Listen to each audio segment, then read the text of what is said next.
जहां कुछ दिन पहले बांग्लादेश में जो चुनाव हुआ था, जामात ने चुनाव जीता है। इधर का जामात उधर का जामात एक साथ करके ये कर रहा है, গ্রেটার বাংলাদেশ বানাতে চাতা হয়। রাজ্যে বিধানসভা নির্বাচনের ঘণ্টা বেজে গিয়েছে, ঠিক এরই মধ্যে একেবারে নজিরবিহীন আক্রমণ রাজ্যের শাসক দলকে, এবং সেই নজিরবিহীন আক্রমণ করছেন রাজ্যের বিরোধী দলনেতা শুভেন্দু অধিকারী। একদিকে যখন বাংলাদেশের নির্বাচন ইতিমধ্যে শেষ হয়েছে, সেই নির্বাচনে উল্লেখযোগ্যভাবে বেশ কয়েকটি দিক আমরা দেখেছি, যেখানে দাঁড়িয়ে পশ্চিমবঙ্গ সীমান্ত বরাবর এলাকাগুলোতে জামাতের একচেটিয়া জয়, এবং ঠিক এই জয়ের ফলে আমরা এই বাংলাদেশের যে নির্বাচন বা নির্বাচনের যেদিন ফলাফল, ঠিক তারপরেই আমরা বিরোধী দলনেতা বা বলা ভালো বিরোধী দলগুলিকে একযোগে আক্রমণ করতে শোনা গিয়েছিল রাজ্যকে। এবং এক্ষেত্রে এইবার সরাসরি রাজ্যের শাসক দল তৃণমূলকে পশ্চিমবঙ্গের জামাত বলে কটাক্ষ রাজ্যের বিরোধী দলনেতা শুভেন্দু অধিকারীর। बांग्लादेश से सटे हुए एरिया है, जहां कुछ दिन पहले बांग्लादेश में जो चुनाव हुआ था, जामात ने चुनाव जीता है।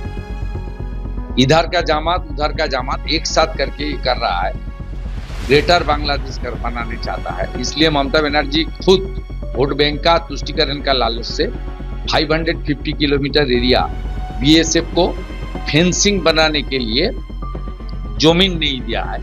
শুভেন্দু অধিকারী এদিন অর্থাৎ সোমবার কলকাতা বিমানবন্দর থেকে পরিষ্কার করে আক্রমণ করেন যে এ রাজ্যের জামাত টু এই তৃণমূল, শাসক দল তৃণমূল, এবং তার পাশাপাশি তিনি পরিষ্কার করে বলেন ওপারের জামাত এইবার নির্বাচনে এ রাজ্যের শাসক দল তৃণমূলকে সাহায্য করবে। একদিক থেকে যখন রাজ্যে এসআইআর চলছে, এসআইআর এর আগে একযোগে বারবার করে 1.5 কোটি নাম, অনুপ্রবেশকারীর নাম বাদ যাওয়ার হুঁশিয়ারি দিয়েছিলেন শুভেন্দু অধিকারী থেকে শুরু করে বিজেপি বা বিজেপির যে দলনেতা যারা রয়েছেন।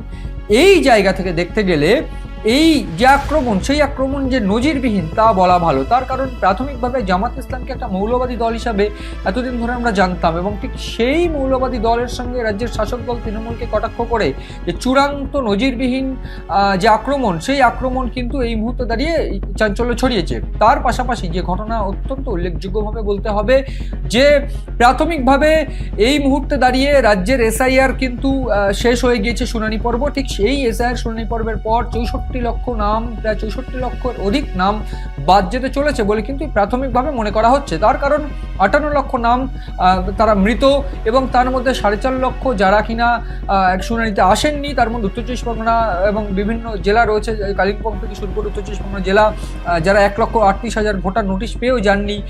এর মধ্যে বেশ কিছু সংখ্যক রয়েছে মতুয়া, এবং তারপরে রয়েছে দক্ষিণ চব্বিশ পরগনা 46,000 ভোটার। তো এই এক্ষেত্রে একাধিক অংশ, যে একটা বড় অংশের ভোট, অর্থাৎ প্রায় 4 লক্ষ ভোটার তারা কিন্তু শুনানিতে যাননি, এবং তার ছাড়াও প্রায় 1.5 লক্ষ ভোটার তারা, বা 1.5 থেকে 2 লক্ষ ভোটার তারা কিন্তু অযোগ্য বলে বাদ গিয়েছে। ফলে সব মিলিয়ে 58 লক্ষর সঙ্গে এই 6 লক্ষ যোগ হলে 64 লক্ষ ভোটার কিন্তু তারা এই মুহূর্তে দাঁড়িয়ে নির্বাচন যে তালিকা বা নির্বাচনী যে তালিকা বা ভোটার তালিকা থেকে বাদ যেতে চলেছে। ঠিক তারই মুখে প্রায় কটাক্ষের সুর, প্রায় আক্রমণের সুরে শুভেন্দু অধিকারী এই যে আক্রমণ করলেন তৃণমূলকে, তার পাল্টা কিন্তু পরিষ্কার করে তৃণমূলের একাধিক নেতা, অর্থাৎ তৃণমূলের মুখপাত্র জয়প্রকাশ মজুমদার থেকে শুরু করে তৃণমূলের একাংশের অন্তত দাবি যে শুভেন্দু অধিকারী পাগল হয়ে গিয়েছেন। শুভেন্দু অধিকারীর এই যে বক্তব্য, তার কোনো বেস নেই, তিনি বেসলেস কথা বলছেন, এবং এই মুহূর্তে দাঁড়িয়ে তিনি বাংলাকে ধর্মীয় মেরুকরণে ভাগ করতে চাইছেন, এবং তিনি ধর্মীয় মেরুকরণে ভাগ করতে গিয়ে তিনি যে বিপদটা বাংলার ঘটাতে চাইছেন সেটা তিনি এই নির্বাচনের ফলাফলে বুঝবেন।